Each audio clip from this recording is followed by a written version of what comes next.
Hello, everyone. Let me introduce myself. My name is Jack. I am 30 years old. I want to tell you a story about my life. My life is usually very quiet. I live in a small apartment in the center of the city.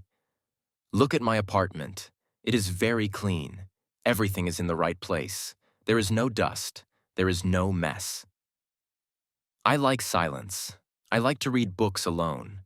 I do not like loud music. I do not like parties. And most importantly, I do not like animals. I do not want a cat. I certainly do not want a dog. Pets are dirty. Pets are noisy. I thought my life was perfect. But one day, everything changed. It was a Tuesday morning. I was drinking my coffee. It was a normal day. Suddenly, my phone rang. It was a lawyer. His name was Mr. Smith. Mr. Smith has a very serious voice. He said, "Hello, Jack. I have some bad news for you. Your Aunt Mary passed away yesterday." I was sad, but I was also confused. Aunt Mary? I did not know her very well. I only knew two things about her. One, she was very, very rich. Two, she loved animals very much. Mr. Smith said, "Please come to my office tomorrow. We need to talk about her will." The next day, I went to Mr. Smith's office. It was a big room with many old books. Mr. Smith sat behind a large desk. He looked at me and smiled. He said, "Jack, Aunt Mary liked you. She wanted to give you something." My heart started to beat fast. What is it? Is it her car? Is it her house? The lawyer continued, "She left you $1 million. I could not believe my ears. $1 million. I was shocked. I stood up. "Really?" I asked. "Yes," he said. I started to dream. I can buy a big villa. I can buy a sports car. I can travel to Paris, Tokyo, New York. I was very, very happy. But then, Mr. Smith raised his hand. "Stop," he said. "Sit down, Jack. It is not that simple. There is a condition." I asked, "A condition? What do I have to do?" He looked serious. "You must take care of her dog. His name is Buster. You must live with Buster in your apartment for exactly 1 year. If you give the dog away, or if you lose the dog, you get $0. I thought about it. A dog? Okay, it is a little annoying. But for $1 million? "I can do it," I said. "Bring the dog." The door opened slowly. I waited for a small, cute dog, maybe a poodle. But I was wrong. A giant beast walked into the room. He was huge. He was heavy. He had a big, drooling mouth. He looked like a monster, not a dog. This was Buster. Buster looked at me. He opened his mouth and barked. Woof! The windows shook. I was terrified. The lawyer handed me the leash. "Good luck, Jack," he said. "See you in 1 year." I took Buster home. It was a disaster from the first minute. My apartment is small. Buster is big. He ran into the living room. His tail hit my table. Crash! My favorite vase fell on the floor. It broke into 100 pieces. Then he jumped on my sofa, my clean white sofa. His paws were muddy. Now my sofa was brown and dirty. I shouted, "No, no, Buster, get down." He did not listen.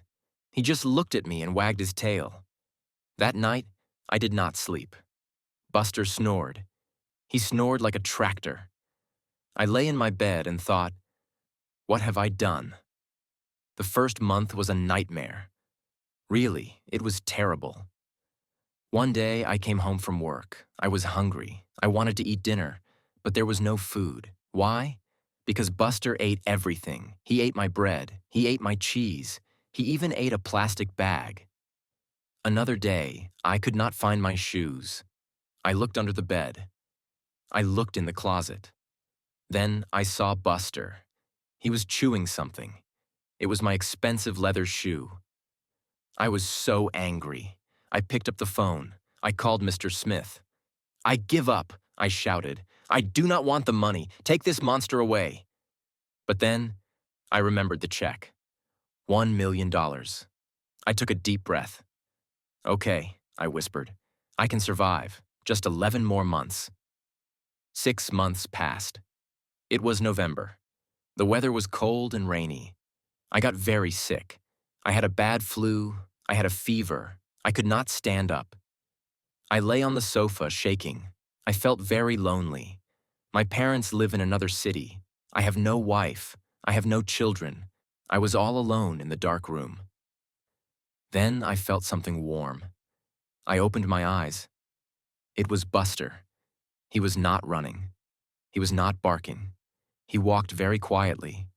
He came next to me. He put his big head on my feet. He looked at me with his big brown eyes. He looked worried. He stayed there all night. He kept me warm. He protected me. For the first time, I touched his head gently. "Thank you, boy," I said. After that night, everything changed. I started to understand him, and he started to understand me. We went to the park every morning. I threw a ball and he brought it back. We ate dinner together. I talked to him about my day. "You know, Buster," I said, "my boss was very angry today." Buster listened.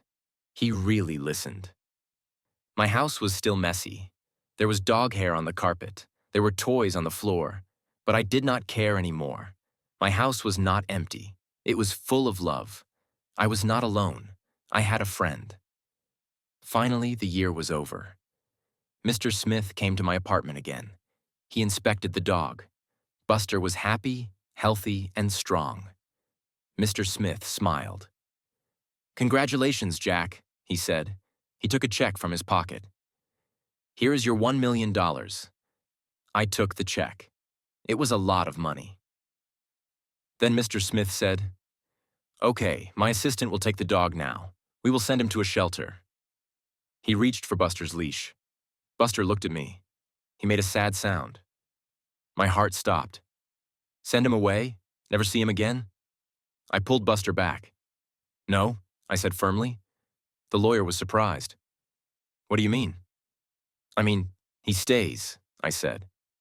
"But the contract," Mr. Smith started. "I don't care about the contract," I said. "He is not just a dog. He is my family." Mr. Smith looked at me for a long time. Then he smiled. A real smile. "You are a good man, Jack. Keep the money and keep the dog."